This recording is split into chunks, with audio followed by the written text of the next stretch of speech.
lot of money with the wrong philosophy will make you broke. A little money with the right philosophy will make you wealthy.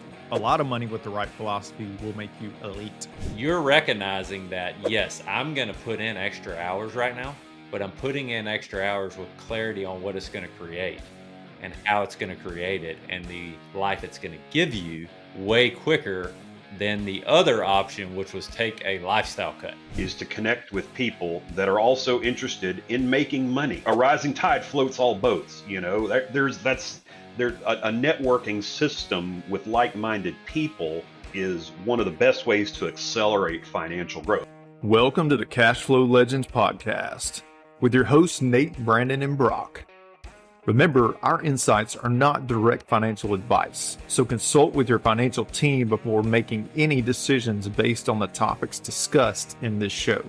Welcome to Cashflow Legendz. Nate and I are here today with one of our members, Justin Zsimovan, and Justin and I have known each other for many years. We'll kind of get into that and how we connected. The reason that we're excited to have Justin with us today really is for him to tell his story related to infinite banking and becoming your own banker and just what has resonated with him. So, Justin, thanks for joining us today, man. How are you? Doing good. Good. So, a lot of times we like people to just tell a little bit about you. You know, what brought you here? How did we get connected? You know, what opened your eyes to infinite banking, kind of high level stuff, and then we'll dive into some details. Sure. So the way I got here really started about 2 years ago. I was looking at my stock portfolio and doing some projections. You know, I'm in my late 40s now, so retirement is not next year, but it's definitely, you know, creeping up on your mind. So I was just doing some projections of what I had in IRAs, 401ks, where I was with my career, and I've been really successful with my career.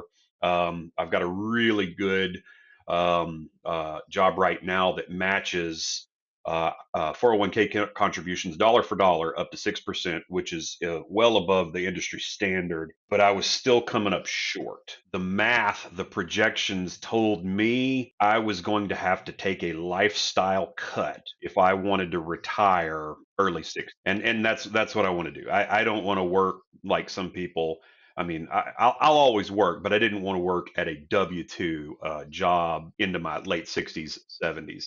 And so to take a retirement at 62, 63, I was going to have to accept a lifestyle cut.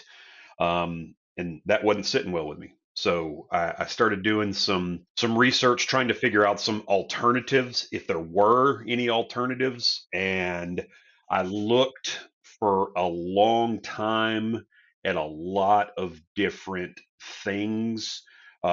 We looked at starting businesses. We looked at starting real estate investing. We started looking just at any alternative method of achieving retirement that was going to allow me to at least get close to or at what I wanted, you know, what kind of lifestyle I want when retirement does come.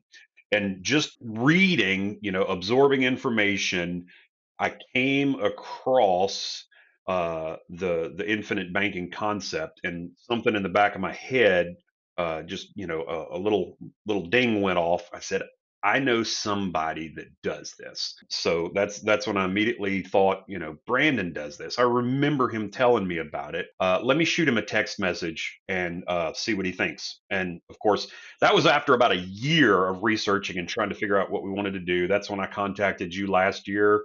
And of course, we started talking, and here we are today. So when you started your own research, and there's a key piece that I want everybody listening to hear. Justin and his family and his wife started really diving into what were the alternatives. Nobody told them they had to, nobody told them they should. They started doing their own due diligence, which is really tied to the perfect type of person that we want to work with, is that we don't have to make anybody do anything or tell them they should do it. They're motivated to learn on their own. And we just get to kind of come beside and go, hey, here's our experiences. Here's some questions to ask. You know, how do you think about it? But when you began that journey and you came across infinite banking, remind us, did you find Becoming Your Own Banker and buy it and read it or listen to it? Or remind us how that went. No, so in fact, Becoming Your Own Banker, I actually had to read that at your suggestion. I came across the concept apart from Nelson's book. I actually kind of researched the concept and began to understand it before I even touched the book. Now, since I've read it, it's a real easy read, super easy to understand. Since I've read it, it's confirmed all the things that I suspected from reading blogs and watching YouTube videos. So, but yeah, I actually probably came at it a little backwards. What was, after doing everything that you were told to do, following the typical advice that's out there, what was the feeling like when you discovered that you weren't going to get where you wanted to go? Yeah, that's a great question because it's pretty aggravating. I've thought about this a lot since I've changed my trajectory. So there's nothing wrong with a traditional retirement 401k. Nothing wrong with that. It's totally passive. It's totally hands off. And if that's the way you want to retire, that's great. But it angered me that I was working because I work pretty hard. Like I said, I've been pretty successful. It angered me that I was going to work hard for 40 years and then take a lifestyle cut. That made me mad. I don't want to live out my golden years with my wife and my grandkids, penny pinching. I want to be able to take trips. I want to see the world. Want to buy my grandkids all the presents they want. I want to spoil them. I don't have any grandkids, but I'm expecting to have some. With 4 kids, I'll probably end up with some. So yeah, I mean, it made me kind of mad, to be quite frank. Side note, all three of us have 4 kids, so there's gonna be a gaggle of grandkids one day, but just between us.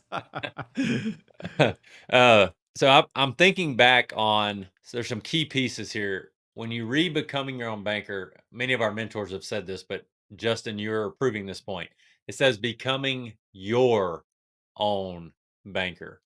The responsibility is on you. And you just said, hey, I think I remember Brandon mentioning that at church or Sunday school or something years and years ago. And so you did your due diligence and you started diving in. There's a point in our process to where we have everybody bring all of their current financial moving pieces to the table. And at that time, we were doing it with one of our mentors, Trent, who's a dear friend of ours, Brock, who's on the podcast. That's Trent's dad. And we use something called the LEAP model. Brock's dad. Brock's dad. Yeah, my bad. Brock's dad. So we use something called the LEAP model. First, I'd like you to touch on kind of what that did for you, because it's kind of hard to wrap your brain around unless you've experienced it. And then we'll dive into a few other thoughts. Yeah. So are you talking about the process where we lined up all my income, all my cash flow, yeah, that's a tough process. So just to be honest, when you start laying out your income and where your money is going, and you start saying, well, you don't have to put this X amount into your 401k. Everything within you says that's wrong. These guys are wrong. There's a reason why traditional financial advice is traditional, and everything they're telling you is wrong. I mean, you guys made suggestions like, you don't have to put that money in an HSA. You can take that money that you're putting, every paycheck into your HSA, and that can fund your whole life. And again, immediately you want your traditional thinking wants to revolt at that, because the traditional thinking is that HSA contribution is tax free 3 different ways. It's tax free going in, it's tax free growth, and it's tax free coming out. That's what you're going to do to pay for your kids' braces, which I've got to have 4 kids in braces. That's going to be $27,000. Where are those guys going to give me the $27,000 to pay for my kids' braces? And that's exactly what your mind does. And it takes effort to combat that and go against what's been ingrained in your head from the last 25 years of working in a professional career. In the traditional financial world that's out there, there's a lot of noise about what we do and a lot of very strong opinions about what we do. One of them is, oh, they're just trying to make a sale, just trying to, get a high commission, whatever. I'm just curious. There's a lot of value in bringing someone on who has no financial interest in sharing their story whatsoever, other than just, hey, this is what my experience has been. I think it'd be helpful for other people to hear. Like, did you ever feel like you were part of a sales process? No, that's a good question too. And the whole, oh, the guys that sell whole life insurance are the only ones that really make money on it. So first off, who cares if you make money? I don't care. I mean, in fact, the what I've come to learn, and this has been recently in the last 5 or 6 years, is the best way to make money for yourself is to connect with people that are also interested in making money. A rising tide floats all boats. There's a networking system with like-minded people is one of the best ways to accelerate financial growth. And I'd learned that before I even got to this point. So, I mean, the whole, insurance salesmen just want to make commission. Well, yeah, I mean, that's their job. Um, I want to make money too, doing what I do. There's no problem with that. But coming from the traditional financial world, so let me tell you a story. Brandon, I don't even know if I told you this story. Actually, I think I did. So we've actually used the infinite banking and the whole life insurance to kickstart a business. And I was looking for a CPA because I've got to have bookkeeping and accounting for my business. And so I was shopping around for a CPA, went in and sat with a CPA to test him out. He went through all the stuff, all my finances, where all my money is, where all it's going, where all it's coming in. And he told me, this is, again, back to that whole traditional financial advice. He looked at my whole life and he said, what's this? I told him, oh, I think whole life's a bad investment, and I wish I would have I wish I would have told him what I really thought. Like, okay, that's great. It's not an investment. You know, the whole life policy is not that's not my retirement. I mean, it's going to help my retirement and it's going to protect my family if I die, which is their protection. But it's not an investment, man. I should have walked out right then because his entire financial model was obviously broken because he was looking at it as an investment. Oh, that's only earning 4% per year. You can put that in the S&P index fund and earn 6, Okay. I can do both. I can actually do both. Yep. It's weird. A lot of the because I saw this too when doing my initial research. If you just Google whole life insurance, most of the results you're going to get are going to tell you how that's a bad idea. If you go like click on a Reddit post, it's going to be person after person telling you how it's a bad idea, how the only people that make money on it are the people who sell it and the insurance companies who secure the policy. And again, that's just, and I mean that's the case if you treat it like a traditional insurance product or like an investment. But if you treat it the way it's supposed to be treated and the way I'm using it, it's absolutely not. It's funny you brought that up because I've had somebody ask me before, what's going to happen when I go Google infinite banking? To this particular person, they were a follower of Christ. And I said, well, what's going to happen when you go Google Jesus? I said, why do you have such a high value of Jesus when other people don't? Because you've experienced him. And the probability of success when people start adopting this process into their life just goes through the roof, because now instead of handing off responsibility to someone else that may or may not do a good job in building up their financial life, they are taking ownership of that process. There's a lot of value in ownership because that ownership makes such a deep connection to your purpose and what you're wanting to accomplish. And we've seen so many stories. Love your story, by the way, and we see so many stories like yours, where as the process of ownership starts to transfer back over to your side of the table, and you start to bring certainty and control and efficiency and liquidity, the things that we talk about, we start bringing those things back over to the table.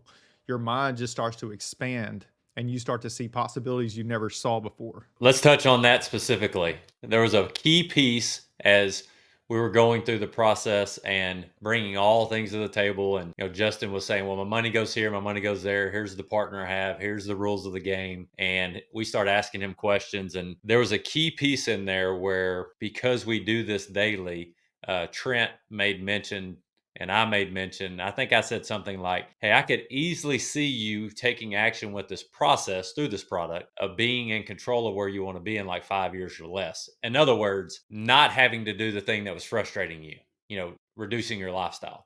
And Trent then said, I could see, I think, 2 or 3 years. And I remember looking at your face and you being like, almost not believing it. So I want to frame this up real quick.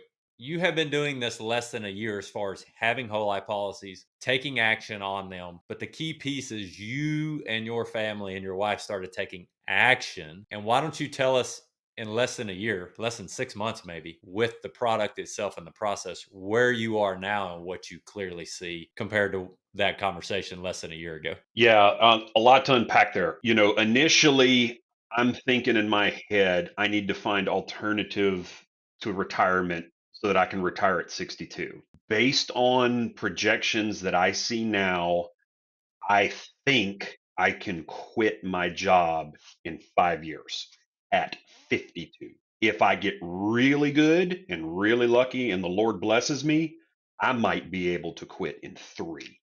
And the key, since this is a podcast and there's other people listening, they need to understand this part. You guys keep saying ownership, action. There's nothing wrong with investing in the S&P, the Dow, letting other people own that process, and you just passively benefiting 5, 6, 7% off of that. The method that I'm doing requires action. You can't just take it and let it run itself. You have to run the process. But by taking that action, I can see a future where I don't have to work for somebody else. Now, I'll work for myself. I'm going to always work, but I'll control my own time. I'll control my own destiny, and I'll make as much, if not more, than I make right now. So I've reduced my retirement time horizon by about 15 years, just based on a little creativity, some hard work, and moving the money to the spots where it can work for me instead of working for some fat cat banker in New York or Chicago. Yeah, key piece there. Taking ownership. Go ahead, Nate. Yeah, well, I've said this before, and it comes from a tweet that I put out, and it was really inspired by Garrett Gunderson at some level. But a lot of money with the wrong philosophy will make you broke. A little money with the right philosophy will make you wealthy. A lot of money with the right philosophy will make you elite. And so what it all boils down to is having the right philosophy. And you have started to adopt that for yourself, and that becomes really powerful because so many people talking about just handing off responsibilities. We've handed off our philosophy essentially. We're not even processing what we're doing. In most cases, we're on autopilot in a lot of circumstances. And I mean, to the extent that when you sign up for almost every job in America, when you sign up for employment, you're automatically enrolled in their 401k program. You have to opt out of it. It's not one of those things where you say, "Oh yeah, I want to be part of that." It's, "Hey, this is automatic." Like, they have taken the possibility of someone abandoning that system just completely off the table, unless they're proactive right out of the gate. Yep, So, absolutely. Justin, there's a couple of things, because you and I, once again, action. You have prompted, encouraged, taken advantage of any conversation that we've been able to have. You've made that a priority. Okay. But one of the key pieces, and I'm bringing this to light for people who wonder what we really do. We specialize in whole life insurance. That's where we focus. We understand it. We eat it, breathe it, sleep it. But we have relationships all over the US with people that do everything, that are experts in wills and trust, tax mitigation, disability insurance. We can't do all that, but we have great people who do. So you said something to me that's one of the coolest things I've ever heard. So we made an introduction to you, somebody we know that's another one of our members in Ohio. Talk a little bit about that and just like what that experience was for you and how that all came about. Yeah, we actually, and it's an interesting point you bring up too. The whole life insurance is only the start of putting the puzzle together. It's an important start, and it's probably the best start.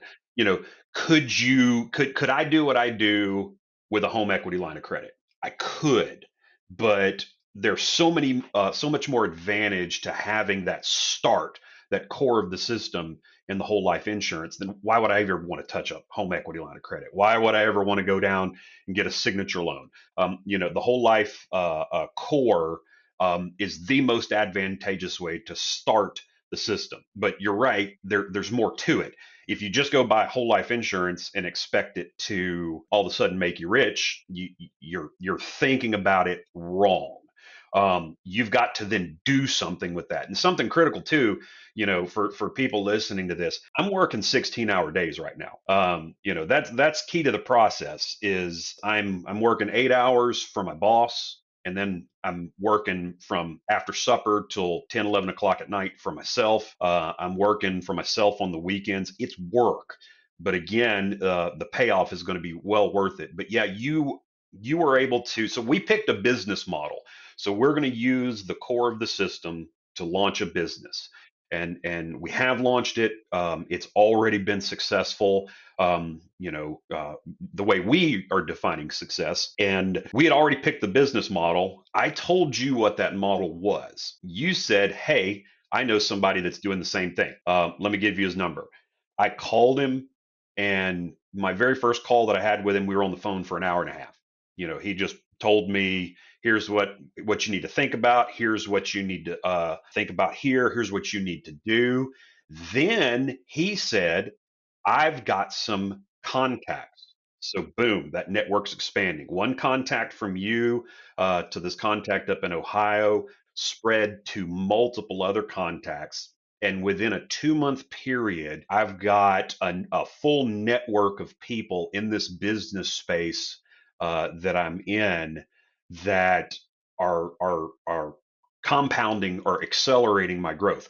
Could I have figured all of this out on my own? Yes, I could have. But by the network, I'm accelerating that learning time frame, getting some advantages of them already learning pieces of the business that I need to know, and that's been key. It's critical to our acceleration from start when we started in May to where we are now, almost in September. You reminded me of something. I'm trying to pull it up on my phone. If I can get it pulled up quick enough, I might be able to actually read it. But you are always being interviewed. So it could be a potential friendship, it could be a business partnership, it could be a romantic relationship, it could be a job interview, whatever. But what I mean by that is every time I meet someone, there's an interview process going on in my mind. They score really high in that interview, then I'm filing them away as someone that would be a reliable connection one day. And Brandon does something very similar. He and I both just really like, that's something that we get fired up about, is when we can make those connections. And some of that is natural, and some of that is The Go Giver by Bob Berg and John David Mann, which is a core piece in our business.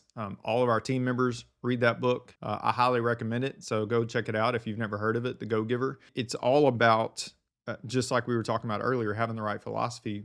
You got to have the right philosophy personally, but also from a business perspective as well. And the philosophy that we adopted, we want to make sure that we are excellent stewards of whatever information we've been blessed with, whatever we've learned. And then we're just going to let God take care of the rest. But the ability and really the privilege we have to be able to say, oh man, this would be a great connection for this person, is really powerful. And so for anyone listening, I would just challenge you, like, treat people well, make sure you're showing up the right way. Like, you never know when the next promotion might be. We're always just one action, one connection away from a completely different life. Nate, it reminds me, and you just alluded to this perfectly, Justin. I'm reading a book that Garrett Gunderson wrote, and he says, and this is proving this, is that mental capital and relationship capital turns into financial capital. So you took action.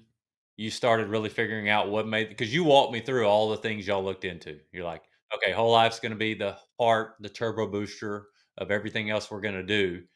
And you were like, well, this didn't make sense. This didn't make sense. This didn't make sense. I wasn't telling you to do those things. You asked my opinion on some of them, but it was you brainstorming with your wife and your household and what your goals are. And I love what you're really alluding to here is that, so Nelson says, don't be afraid to capitalize.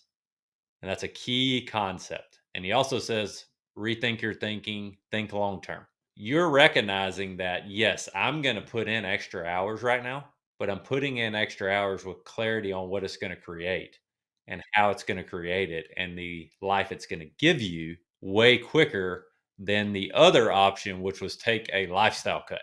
And that is a key piece is you're taking action. So on page 63 in Becoming Your Maker, one of my favorite things Nelson said, he said, as stated in the outside of the presentation, this is an exercise in imagination, reason, logic, and prophecy, because you still have to be willing to do something or otherwise it's just a product, you know. So as we kind of tidy up, what would you say is one of the biggest aha moments so far that you've really enjoyed or appreciated just about the entire process or whole life in general, or just what you've learned that you would maybe encourage anybody to hear since you're newer at this that you've experienced yourself? Yeah, the probably the biggest aha moment is something that's actually really simple, and you'll remember this because I texted you and we got on a call about it.